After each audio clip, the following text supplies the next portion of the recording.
Putin neft zavodlariga hujumlar benzin muammosini kuchaytirganini tan oldi.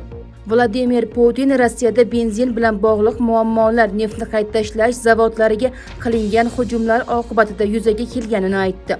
Hukumat aholini yoqilg'i bilan ta'minlash uchun zavodlar quvvatini oshirish, ta'mirlash muddatlarini qisqartirish va rejalashtirilgan ta'mirlashlarni ko'chirish choralarini ko'rmoqda.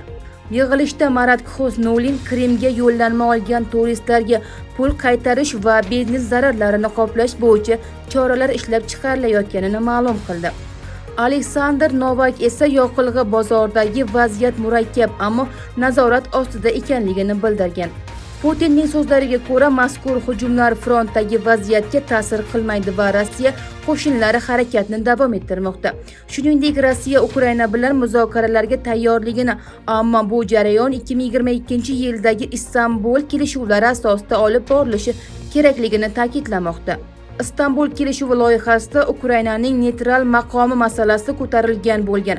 Bitimning imzolanmay qolishi sabablari bo'yicha Moskva, Kiyev va G'arb tomonlari turlicha fikr bildirib kelgan. Tramp va Netanyahu o'rtasidagi maxfiy suhbat tafsilotlari ma'lum bo'ldi. AQSh prezidenti Donald Trampning Oq uyga qaytishi haqidagi yangi kitobda uning Isroil bosh vaziri Benyamin Netanyahu bilan bo'lgan keskin suhbati tafsilotlari ochiqlandi. Bu haqda The Independent nashri xabar berdi.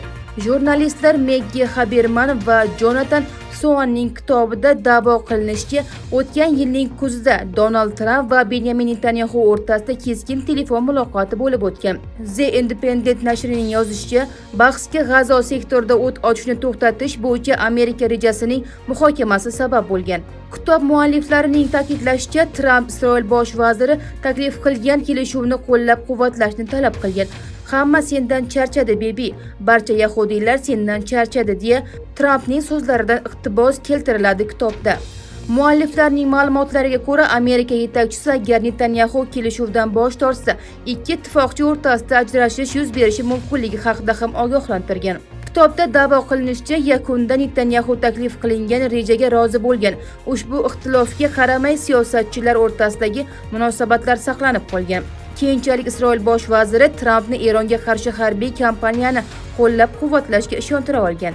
Eslatib o'tamiz, avvalroq ham Donald Trump Benyamin Netanyahu bilan telefon orqali muloqot chog'ida uni keskin tanqid qilib, aqldan ozgan deb atagani haqida xabar berilgan edi.